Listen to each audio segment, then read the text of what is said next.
Welcome to Biocanic's Health Intelligence Exchange community, where leading practitioners in integrative health approaches will discuss how they solve the most challenging and common health issues. These regular Q&A discussions are designed to take a deep dive into case studies and integrative approaches in order to elevate the collective knowledge of both experienced and new practitioners alike. Biocanic's Health Intelligence Exchange, your community for functional medicine. Welcome to the Health Intelligence Exchange, everyone. I'm Nicole Brors, Business Development Representative here at Biocanic, and I'm filling in for Jeremy. And today I am joined by our guest, Rosemary MacKenzie. She is from Mira, and we are going to discuss hormone intelligence in practice and how Mira uses data-driven hormone tracking to help clients. Rosemary is a registered nurse and natural family planning instructor trained in both the Marquette and Sympto-Thermal Methods. She specializes in helping women track and interpret their natural biomarkers like hormone levels, cervical mucus, basal body temperature across all stages of reproductive health, including irregular cycles, postpartum, and perimenopause. Rose combines clinical experience with a passion for data-informed fertility care, guiding clients with personalized insights and compassionate support. Thank you so much for joining us today, Rose. I am really excited. As my background as a hormone coach, I just think that this technology is really awesome. I'm excited to talk to you. So why don't you start by just telling the audience a little bit about yourself and the Mira technology? Yes, thank you. Happy to be here. So my background as a nurse, some people might not know this about me, but I actually spent 10 years in an emergency department. So really seeing, we'll say, the worst case scenarios that people can be in.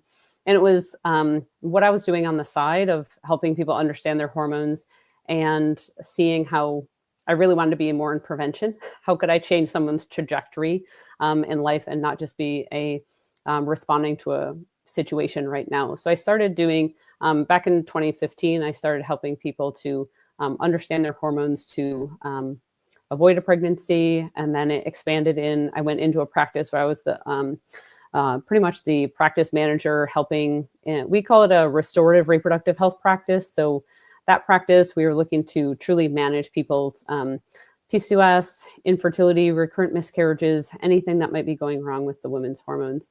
And then I started with Mira, where now I get to train providers on how to use hormone tracking in their practice. So it, again, really built from me wanting to empower women to understand what their hormones were doing so that they could take better care of themselves and reach optimal health. So it's really a passion of mine, and I'm glad I get to speak about it today. Yeah, absolutely. And it sounds like it's been quite a journey as kind of the new technology kind of unfolds and you're able to kind of get a little bit more insight. So can you tell us a little bit about Mira and what this technology is doing and how it's kind of measuring and tracking and, maybe how it's different than some of the other hormone tracking and maybe some of the, kind of gaps it's filling in and where it kind of fits into the landscape? Yes. So if we think about how we historically tracked women's cycles, we were either doing things that were indirect, like cervical mucus tracking, temperature tracking. Those are validated tools, but they are an indirect measurement. Or we had things like infrequent serum blood draws. Or many patients use like an app that says when their next period's supposed to happen, but that's all a prediction, more like calendar based. That's really old and not accurate.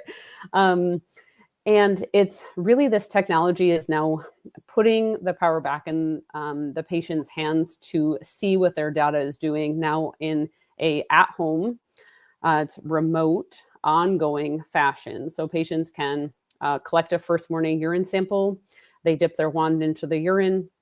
They put it in their device, and 21 minutes later, they have results of their hormone levels for that day. And then it gets graphed out as they continue to test day after day. And now they can see what their hormones are doing. So it's no longer, a patient trying to remember what their cycles are like to tell their coach or provider. They can actually see it themselves and then use it with their provider. Absolutely. And can you talk a little bit about the different hormones that this is tracking? And especially, I know I've heard you talk a little bit about progesterone and how powerful it is to see this. So can you speak a little bit into that? Yeah, so the device is one device, but then there's multiple hormones it can track, and it's specifically the hormone metabolites. So the breakdown of estrogen in E3G, and then LH, FSH, and the breakdown of progesterone as PDG. So those 4 hormones can be tracked again on a daily fashion. And it's really, again, the first time that anyone has been able to see these values this way, because other technologies, so if we think about like LH test strips, many patients know about LH test strips, but that's tracking one hormone. And it's using the technology of nanogold, which of course is a validated tool. It's been used for many years. But it's looking at nanogold, it's like darkening or fading of a line. And so those of you who have used an LH test strip before or a pregnancy test, you get the idea of darkening of a line is raising of that hormone. And then some solutions use like a camera phone or trying to kind of capture that picture of how dark or light that line has become. And then it gives out a reading. Whereas our technology is truly the only one on the market that uses fluorescent lateral flow immunoassay technology, which is a whole bunch of fancy words to say that the way that the hormone particles are actually picked up is through fluorescent, and then our device is calibrated to pick up that we'll say eluting light from that. So that's how we're able to provide really precise, accurate measurements. That again is truly the only one of its kind. The only other way to get that sort of technology right now is laboratory. Wow, this is so exciting.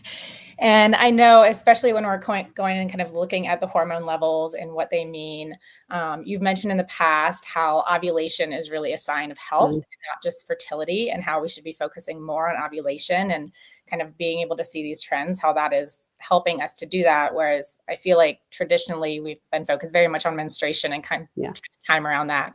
So can you speak a little bit into that? I love that idea.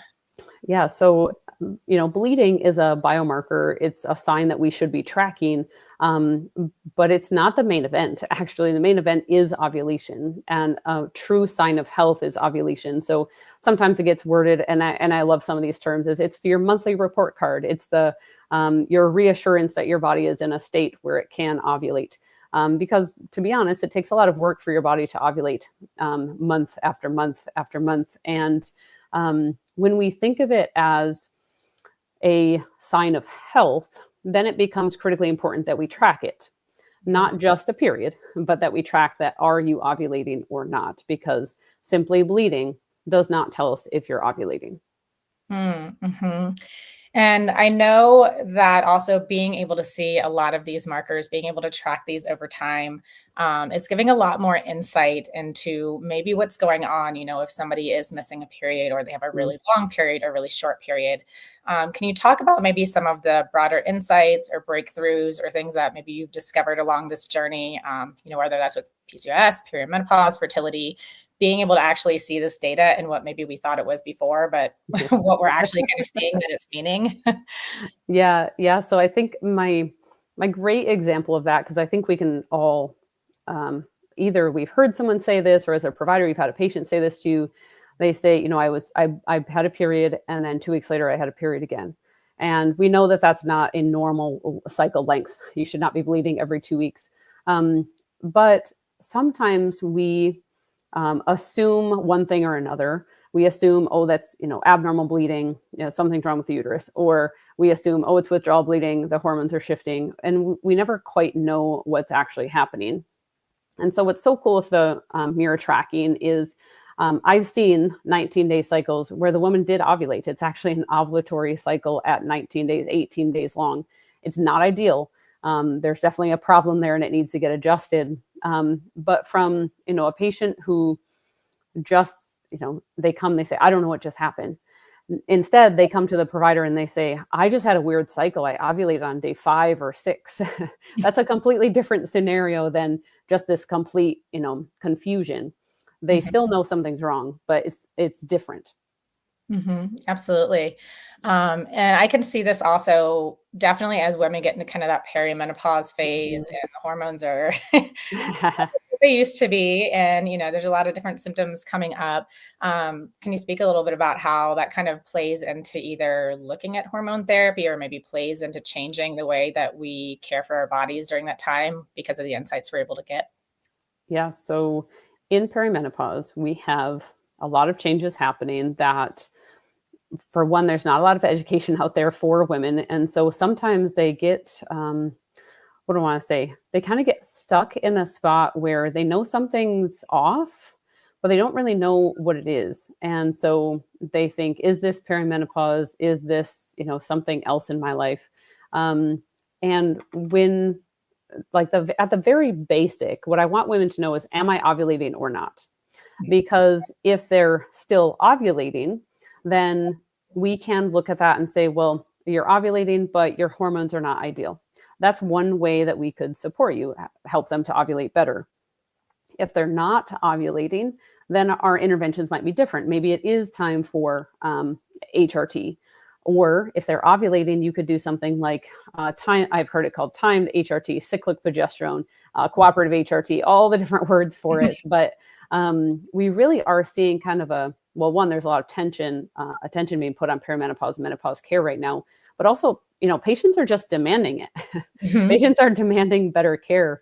And we've had a couple of pilot studies done on perimenopausal patients. And when we interview the patients, they're just so relieved when they see their data, even if the hormones are a mess.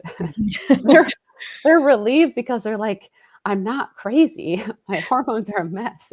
Answers. Yeah, they're finally getting answers to something. And, time and time again, we hear patients just wanting someone to see what's happening, listen to them, and come up with, a solution for them. And again, patients are not willing to not get answers anymore, which I think is what women deserve to have. We saw that shift happen in fertility first, and now we're seeing that shift happen in perimenopause. And again, this is that empowerment, and that women deserve to understand their hormones and advocate for themselves and do their own interventions. Like, there's a lot of things you can do yourself to, support your hormones. Yeah, absolutely.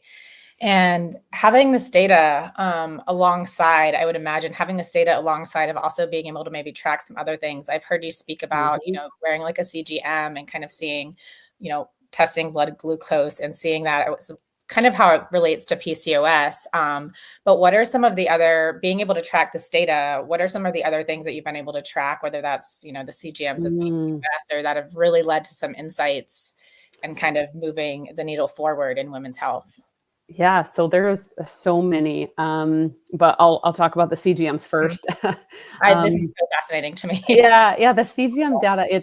So if we think about historical research, many times women were excluded from studies because we couldn't control for their hormones. We couldn't control for what part of the cycle they're in. And then when their studies were accounting for that, it was typically looking at a woman that would self-report when their period was.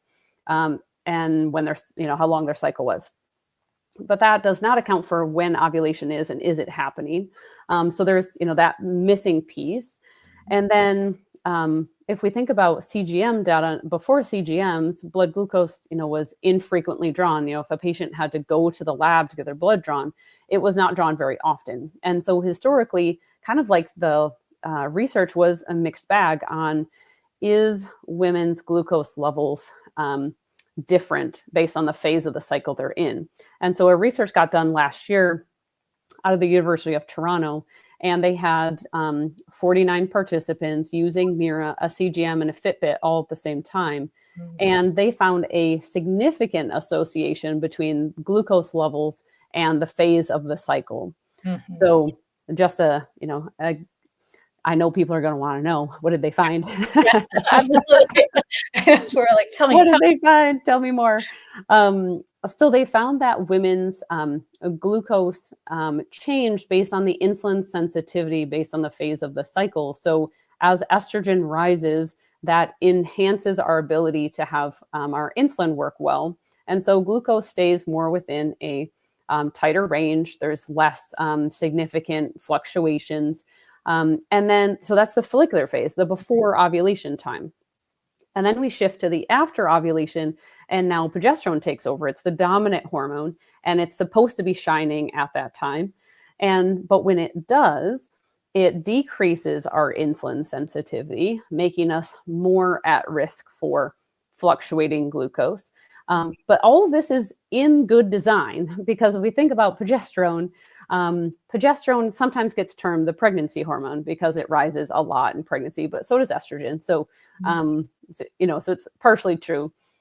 But progesterone, if you think about one of the roles of progesterone is to support pregnancy. And in the luteal phase, it's almost a time of where your body is like, well, I could be pregnant, but I'm waiting for implantation.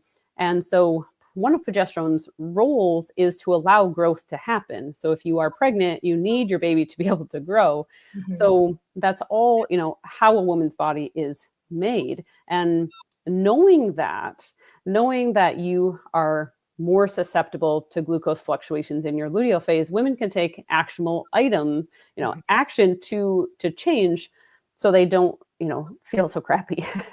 Yeah. I mean, I know in my practice, we often, I would talk about like when we were looking at carbohydrates and the carbohydrate intake versus fat intake, if you can really tune that to your cycle. And that was, what, as far as like the estrogen and insulin and carbohydrates. So I feel like this is a tool that can help okay, maybe I'm going to switch up, my macros kind of depending on the phase I'm in. Is that something that you would kind of see or recommend also? Yeah, you can see, maybe that's not the time that you have your pasta dinners or, things that are more carb heavy. But everyone, to be very clear here, everyone is a unique person that responds to things differently. So, my blood sugar might spike with a sweet potato and not rice, and the next person with rice and not the sweet potato. And so this is all very personalized, individualized to each person. But when we look, what that study found was, regardless of the woman's like step count or their sleeping patterns, they still found that shift of glucose is generally lower before ovulation, then it goes higher afterwards. And not like to dangerous levels, right? Now, some people can have that, but there is a shift, and that feeds back into, we've been tracking women's temperature after ovulation for 50 plus years, and we knew that women's temperature goes up after ovulation. Well, it goes up because our metabolism state changes and our entire body temperature warms. So when I used to teach patients, I would say, well, think about it like this. Once you've ovulated, you've released an egg, your corpus luteum is formed to produce high progesterone. But like, why does all that happen? Why does your temperature have to rise because of that? So I give the analogy of like, think of a bird or a chicken that releases its eggs on the outside of its body, and then it sits on them to incubate them. I was like, we release our eggs on the inside. So once we release one, our entire body temperature warms.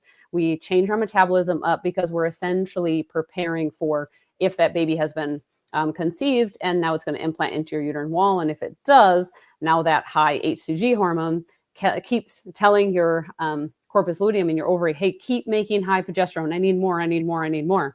And then, of course, your placenta takes over and you get really high hormones the rest of your pregnancy. But it's really, we've known some of these things about women. We have. But this latest research really drives it home to show women, like, you do change, like who you are is your hormones, and your hormones change. And so you should, learn how to live with your hormones.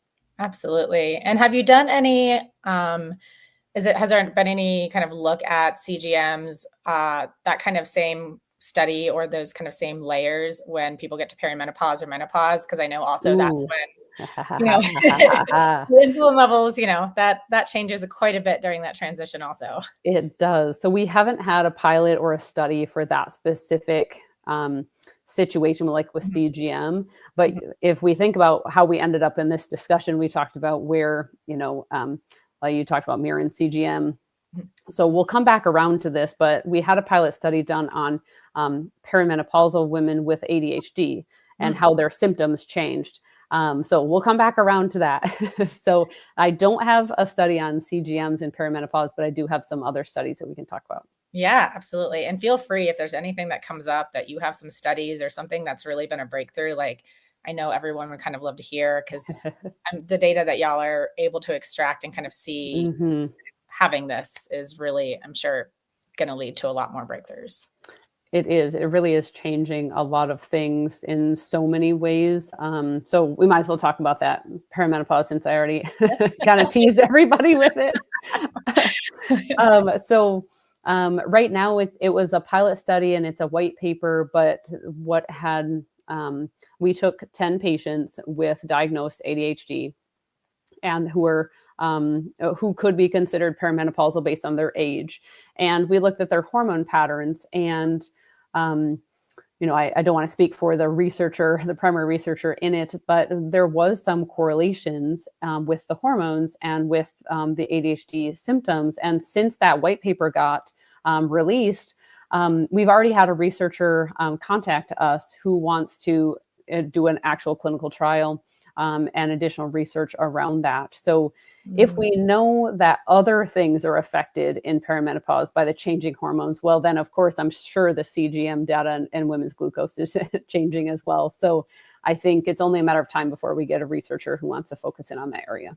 Yeah, absolutely. And I will say, our platform, Biocanic, what we do a really good job of is being able to bring a lot of these different trackers, as far as the CGM or Mira now, a lot of other trackers, your Fitbits, your Garmin, so we can really pull in a lot of data at once. I would love if you have any insight or any kind of recommendations as far as like our practitioners, if they're looking to kind of integrate Mira, maybe other trackers or other things that they might want to look alongside of that to really get that really good insight and to be able to really guide their patient protocols or client protocols.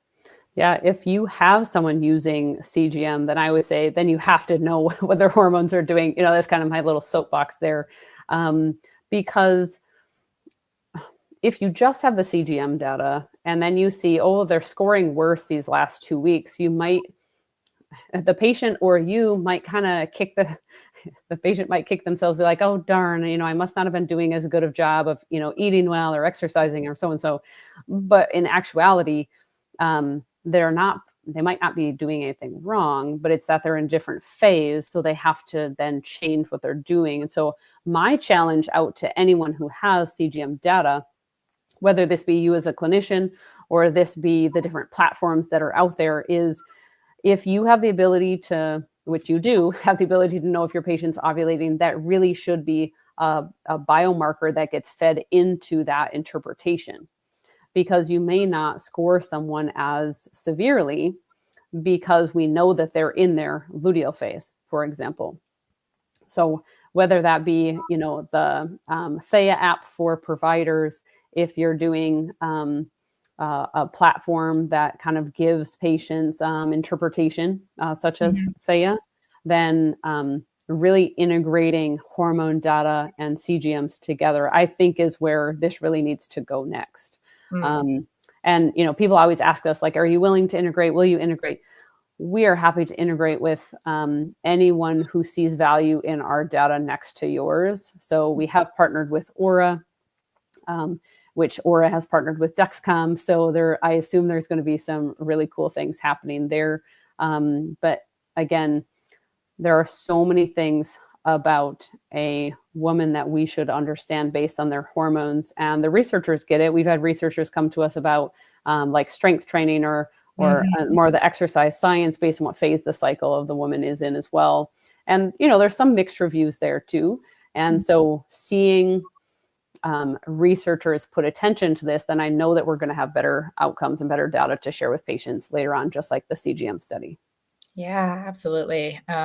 This is, I feel like it's just kind of filling in that missing piece of we can't study women because their hormones fluctuate too much. Yeah. So now we can start to see how the effects of, all of the things we're doing or we're being told to do actually are affecting our hormones. Yes. Yeah. And if somebody, how do you kind of see this as far as, if I were to say, I'm going to, kind of update my practice, integrate Mira, is this something maybe from the beginning and then I do some hormone testing later? Or how would you kind of see this fitting into the journey? Would this be something ongoing or for a period of time, or how do we kind of put this into practice? So there's many approaches to this. And I will say one thing that always stands out to me is I think sometimes we wait too long before we implement things. And hormone tracking, like just tracking, getting more data, it's not going to hurt anybody. Patients can get started with this before they even see you. So if you have a patient that fills out an intake form and they report anything that might be hormonal, so PMS symptoms, they have changes in whatever it might be. The patient reports like more insomnia in their luteal phase. They say, my cycles are irregular. I'm trying to conceive. I have PCOS, like anything that's hormones, having them start testing first, even before they see you. You have data now that you could decide, well, what do I want to do next? That might steer you in a direction even faster. So we have, to give an example of that, we had a provider, she did a webinar with us 2 months ago, and she had a patient get starting testing. And when she met with the patient, she had just her luteal phase. They caught her right at ovulation. So she had like the tail end of her LH surge on her Mira and then her luteal phase. And I mean, that's really fun, right? You've like already found ovulation. And then the patient had severely high estrogen in her luteal phase, like at the top of the scale, off the charts. And so that provider could ask very pointed questions, and they, were doing, how does she exercise? How does she eat? And they found, that she, and I'm going to be very clear here that I'm not saying against any certain eating habits, but this patient was, chose a vegan diet. And she was, when they talked about her diet, they found she was eating a lot of soy products. And so that patient was doing Mira and CGM at the same time, and coupled together with both of those pieces of data, they could see that the patient was having a lot of glucose spikes and was having this really high estrogen. So the provider could already tell her, like, we have to drastically change some things. And so they reduced her soy. They, she said, avoid the foods that you were just eating that were spiking your blood sugar really high. And this patient had her next cycle. Oh, and they also did a supplement to reduce her estrogen. But that next cycle, she already had improvements in her estrogen. And then the following cycle, she conceived after previously been trying to conceive for 2 years. Wow. That is a big testament to being able to have that insight that quickly. Yes. Yeah. Yes. And to, the other side of that, I also caution providers sometimes. I'm like, you might want to track that more than one cycle too. So in that case, things that are really good for your patient, that are really good regardless, you go ahead and do. But if you want to know, like, is this the one-off or is this what's happening every cycle? You may need more than one cycle of data. And that makes sense. You have generally 2 ovaries that release, and they take turns releasing an egg. So we can see differences sometimes on one ovary that does better than the other. So having 2 cycles of data is really nice to see. But then you can also, maybe you've asked the patient to do a food diary at the same time or track their symptoms, and you end up with just so much valuable data. I can't tell you, I've, looked at charts with providers and they've tracked symptoms, and we all know, like, sometimes patients are not great historians. They're like, yeah, I get headaches every day of the cycle, or, whatever they might say. And then when you actually make them write it down and then you plot it out, you're like, oh, actually, you get your headaches are pretty much always in your luteal phase or always during your period. And sometimes they can really challenge the patients on what they've reported to you. I've also had providers say that to me. They're like, I myself, when I, trialed the sample and I tracked my symptoms, they were like, what I thought to be true wasn't always true. So I think, we all do that. We're just not great at generalizing something based on memory. Yeah, absolutely. Much better if you write it down. Yeah, I've definitely seen that when I ask a client a question and then it comes back. Yeah. And I see what's actually going on. I'm like, oh. That's a little different than what you kind of said to me before. Yes, yes. I mean, I said it right in the beginning, like, a patient will say, yeah, my cycles are regular. And when we start actually looking at them, and maybe their definition of regular is different than me, but I'm like, someone's swinging from a cycle to 25 days to 35 and then to 28 and everywhere in between. I'm like, well, that's not regular. And I think also, touching on that, what people think is normal, like their baseline of normal. I've had people be like, they're fine. And it's like, oh, you are having these really terrible PMS symptoms. They're just like, that's just normal period, Yes. So yes. I've had people not know that their, periods were too heavy. I've had people not know that they shouldn't bleed that many days, that they, their cycle length, and I don't want to make patients feel bad, right? They just never got taught this. And so I love teaching them like what a regular cycle means. No, you should not get like heavy painful periods. You shouldn't miss work because of your period. You shouldn't get pain with intercourse. Like all of these things that, I think we're getting better about it as a society, but they weren't talked about. They weren't shared between women. And then no one taught us. And then we just assume, well, oh, this is just how it is. And that's, not true. And I saw that, the clinic I worked in, we would have patients who, they were sometimes coming to us because they were trying to conceive. But then when I do their intake, I'd be like, how long has that been happening to you? And they're like, well, it's always been that way. I'm like, well, that's actually not considered normal. So let's improve that. And so these women, they either just don't know, or they might've been fed bad information. I think, I don't want to go on a soapbox here, but I will for a moment. One thing to me that was so frustrating in that role that I had was when, someone called and be like, I wanted to be a new patient. And they'd say, well, I've been diagnosed with PCOS. And my next question to them was, has anyone helped you to manage your PCOS? And most of the time there's, kind of like a empty pause. And I'd say, well, what strategies or what has someone offered you for your PCOS? And the response back was usually one of two things, birth control or nothing. I'd get the occasional metformin, like if the patient was already trying to conceive. Obviously, birth control is not a solution if you're trying to get pregnant. But I would educate those women right in the beginning of, you have a lot of risk factors if we don't manage this well. Increased chance of heart disease, strokes, cancers, that we should not just, let keep it on.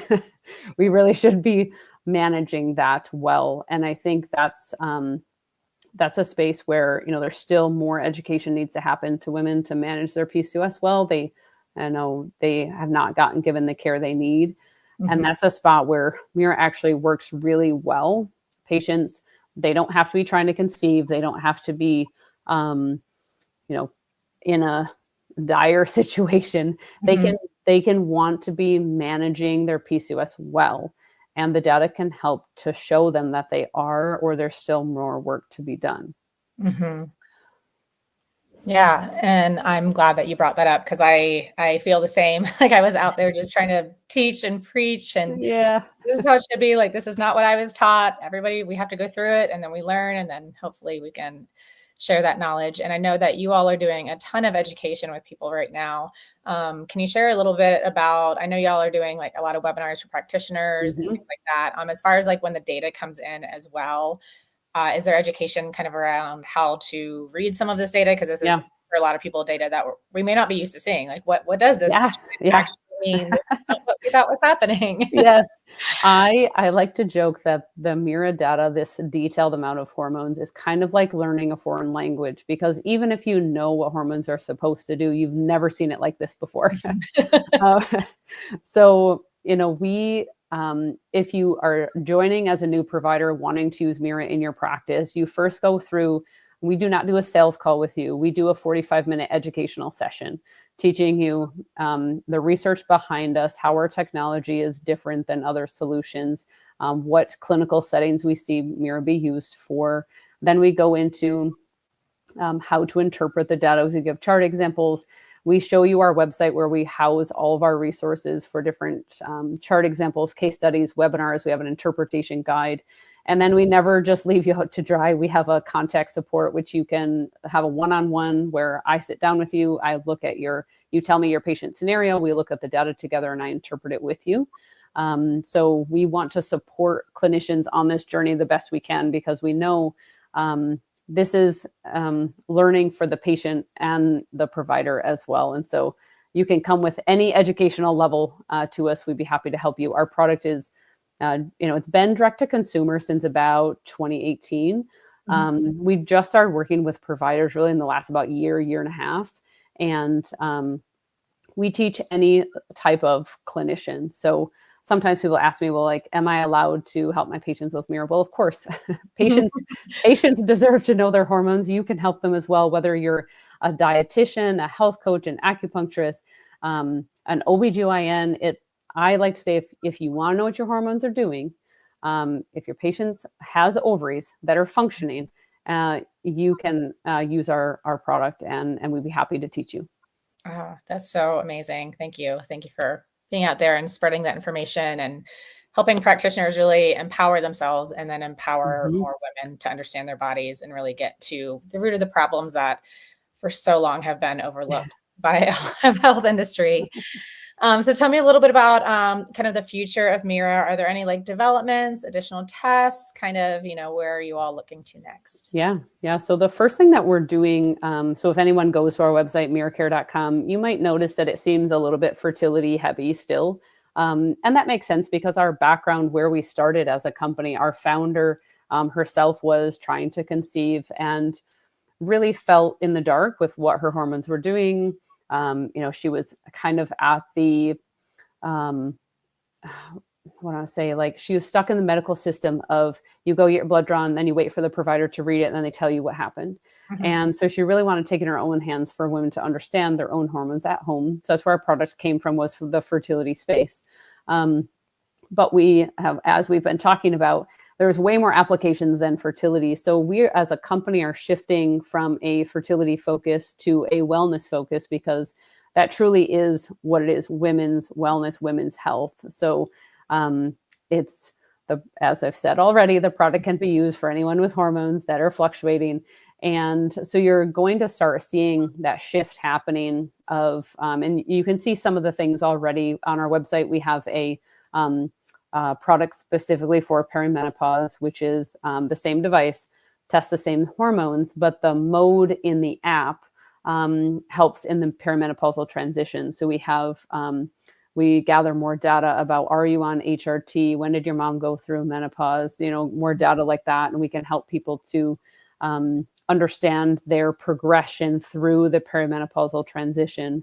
So you'll be seeing both our company's public facing website, but also as we're starting to shift to really teaching patients not just about fertility, but teaching them about managing PCOS, teaching them what's abnormal. So you're going to be seeing us doing some more of that education. We run each year, we run a sex hormone week. So you're going to be seeing us, on this campaign to really support women.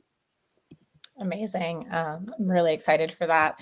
And already I feel like from what I've been able to see from you and your company, and sounds like the data and a lot of the studies that are already being done, it's really exciting. I'm also excited that we have this now integrated with Biocanic, because we can layer on that CGM data. We'll soon aggregate all of, the client data, so we can really see those laid on top of each other, track symptoms, all of that. So yes, you're really making it much easier for the providers. I can't tell you. Yeah, I know. When I was, when I was practicing a health coach, this is literally what I was looking for. Is like, I want to be able to see all this. I would love to be able to track this. And so now it's kind of seeing all those pieces come together. I think it's really cool. Yes. I know from my own previous time, like I'd get, labs come in and patients would send us their charts, and I'd be compiling it all into one spot for the provider. And honestly, the provider and we would almost do like mini case studies every time we'd meet with a patient, because that's the kind of care that we provided. So we would sit down and I'd say, well, this is what we know so far based on this and this and this. And we really consolidate it all into one thing. And you guys are doing an amazing job making that so much easier. Yeah, thank you. Thank you. Yeah, it is really cool to see what the practitioners are doing. And I love, having partners like you who really are helping to move that forward. So thank you. Yes, thank you. Yes. And I don't know if we have any questions yet from the audience, but I can go ahead see if there's any. I don't see anything coming up here. Are there any maybe like specific case studies or examples of, maybe when you thought one thing was going on for somebody, and then as you had this hormone data, or as, somebody had this data, that you realized it was actually something kind of very different and you kind of had to change the plan or the protocol? Or is there kind of something that overall, is that a trend that Sure. you've seen happen? Yeah, so I think I'll talk about a perimenopause case for this one, and we can throw this chart up for those who can see. It might help you to visualize this. So in the charts, the black lines are the breakdown of estrogen or estradiol as E3G. Okay. And then turquoise is the LH surge, which is supposed to surge once in a cycle, triggering that ovary to release the egg. And then we're supposed to get high progesterone after ovulation. So this chart is a 49 female. And I really like to show this chart because the chart picks up on cycle day 11, where you see her estrogen's kind of just floating on the lower end, not doing a lot. And then all of a sudden on cycle day 20, the estrogen shoots up and then it stays in this much higher pattern for, about 25 days. And so this patient, if she would have gotten, let's say, a serum level drawn in those first 18 days of her cycle, it would have said, estrogen's fine, it's mediocre. And then if we look, if this patient would have gotten blood work done anytime after day 21, her blood work would have been completely different. And so this really challenges sometimes, especially in perimenopause care, there's that assumption that the hormones just decline. And that's not really the case. Oftentimes, I like to say that they fight a little bit first. The estrogen likes to go a little rogue sometimes and get really high, like in this chart example. And so sometimes patients or providers assume, oh, they're having symptoms from low estrogen, or they might assume the opposite, they're having symptoms from high estrogen. And unless you actually see it, you don't actually know which one it is. And I can see also, if you're looking at prescribing, hormone replacement therapy, depending on where you're testing, you may say, hey, yes, we do need to be on this. And then you look at it later and you're like, okay, maybe that's not the case. Yeah. And providers look at this in all different ways. And so I like to be very clear. This is almost like a disclaimer. We're the hormone testing company. So we're not telling you what to do with the information, but what we're telling you is this is normal. This is not normal. This is what the hormones are actually doing. And so I've heard some providers say, well, this really high fluctuating estrogen, it doesn't tell me that they shouldn't be on estrogen, but I might actually still put them on estrogen so they don't have the highs and lows just fluctuating all over the place. But it really is dependent upon the clinical situation, the patient's story, because if this patient, if they came and they say to you, I have like all these different symptoms, and they're 42, you might decide to do something completely different than if the patient comes to you, they're 49, they don't have symptoms. So you might do something completely different with the same exact chart. So I like to be very clear and say, the data is not going to tell you that you shouldn't intervene in a certain way. It's a piece of the puzzle, and it can support your suspicions or challenge you in what you thought was happening, but you might still proceed with the same treatment plan. Like that might be fine, but then you can look and see how have they responded, because maybe one provider looks at this chart and they say, well, I'm going to help lower their estrogen. So it's not this big, mismatch of really high estrogen that's unopposed because there's no high progesterone to balance it out. And, we know that there's some risk with that, with a long time without a period, with no good progesterone. That is a risk for a woman. So one provider might look at that and say, well, I'm going to try to lower their estrogen. Well, then you can keep testing and see, well, did I succeed with that? Did I actually lower their estrogen? You had asked earlier, like, how do you get this started? And I forget, we went down a rabbit hole about something, but sometimes in perimenopause, we start testing to get a baseline.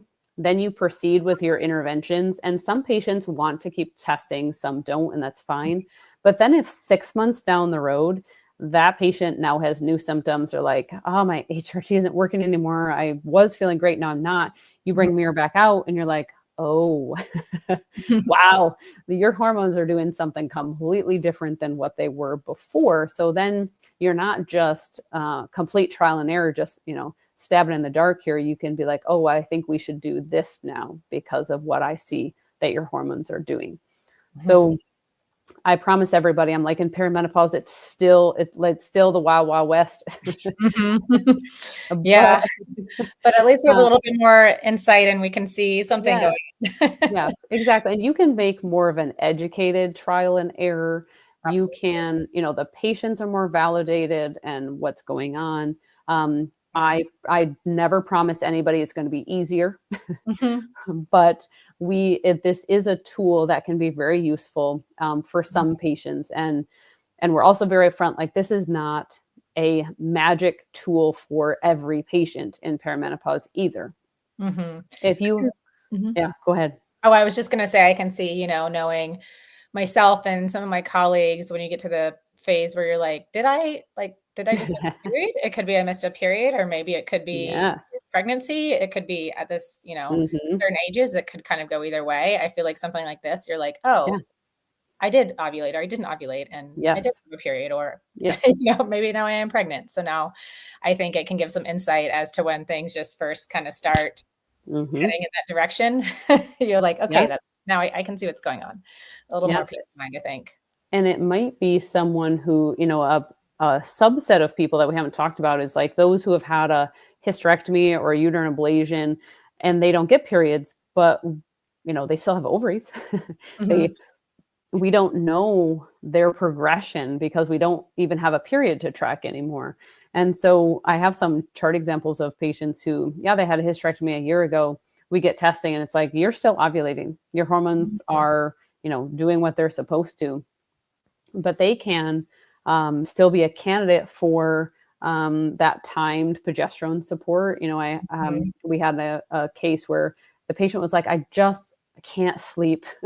It seems like 2 weeks of the month. And they're like, is it my luteal phase? They didn't know. So we get testing. Yes, you are having difficulty sleeping in your luteal phase. So some providers will say, well, then I will put you on progesterone in your luteal phase to help you sleep. And that is a working with the hormones, because if we do, sometimes if we just get progesterone every day, then we disrupt the hormones, then they don't ovulate. And then we've, completely messed up their patterns. Right. And I've seen that too. I've seen, a patient get put on progesterone and, sometimes I'm doing a chart review and I'm like, did something change? And I mean, with a patient taking oral or, a compounded vaginal progesterone, injectable progesterone, it does max out our value. So, I know that they got put on progesterone, but I'm like, did something change here? Because all of a sudden, all the hormones are not doing what they used to be doing. So, but as a provider, what we do for those cases, because this can be very nuanced. On our website, we have a clinical insights tab that has, like if your patient has a hysterectomy, IUD, you're looking at different HRTs. We will tell you what we know so far, and then you'll know what will happen to the data. So, I have chart examples in there of patients with IUDs. Sometimes that's patients ovulate with IUDs sometimes, most of the time. And so being able to see that, so we have chart examples of that. And so I would highly suggest, if you're a provider caring for perimenopausal patients and you want to use Mira, to go to our website, look at our resources. We are really close to launching a perimenopause course. So you'll be able to see how our data is useful. So there's some situations where our data is not useful at all. And we want to be very clear with that. If you if you're a provider that puts your patients on like an oral estrogen, an oral progesterone, then you might as well not test, because our data will just be maxed out at the top of the scale. So you won't be able to track anything anymore. But different combinations like estradiol patch with cyclic timed progesterone, great. Our product is very useful for that. So amazing. Yeah. I was going to ask about as far as being able to see this data with anybody that is on any kind of hormone therapy or birth control. So it's great that you have that education, and thank you for clarifying that as well.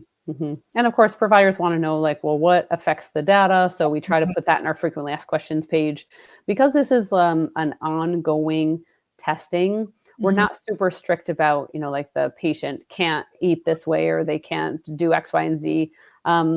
Patients have to live their lives when they're testing on an ongoing basis like this. But we will tell you what, messes with our data. So for example, if a patient's taking methylene blue, they can't test while they're on that.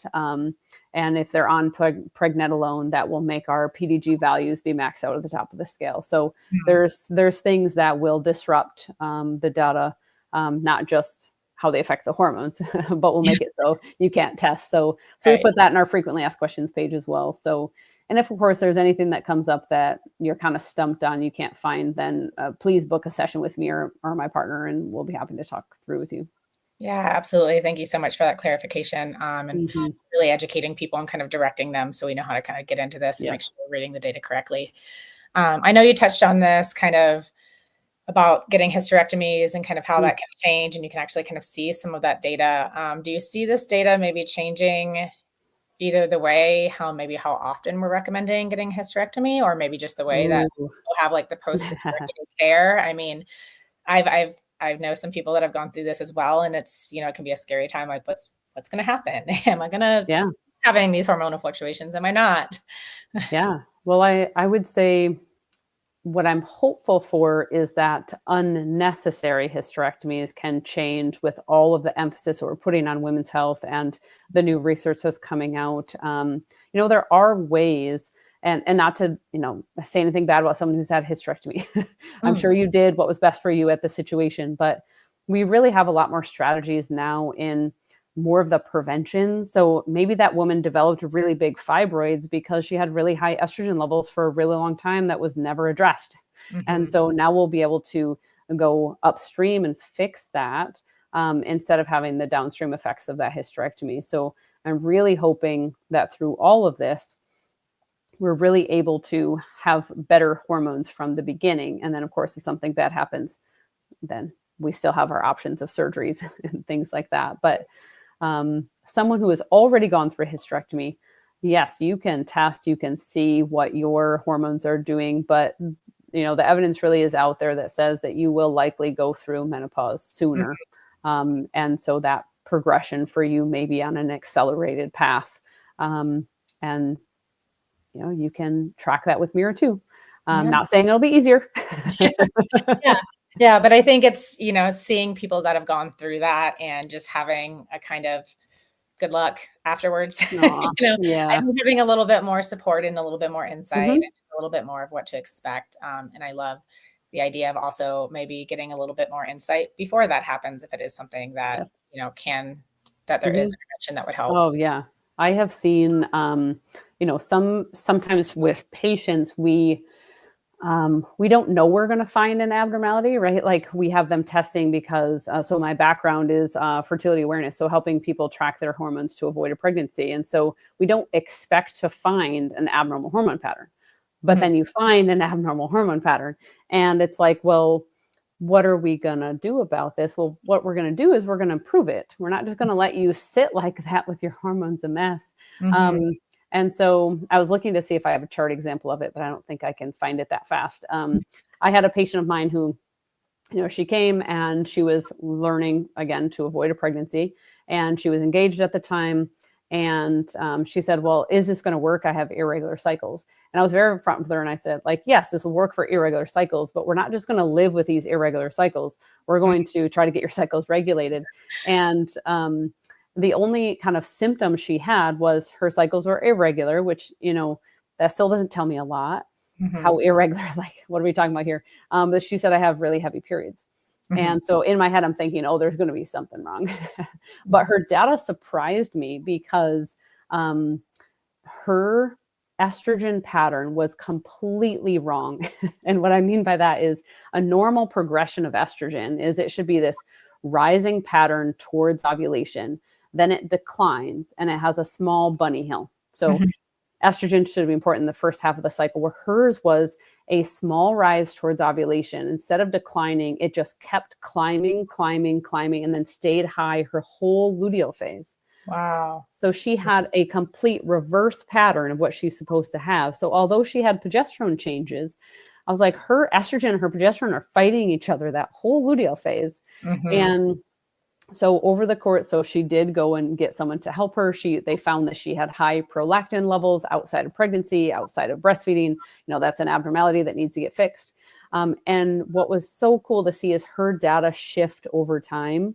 And then she gets married. She had 2 normal cycles. They wanted to conceive and they get pregnant right away.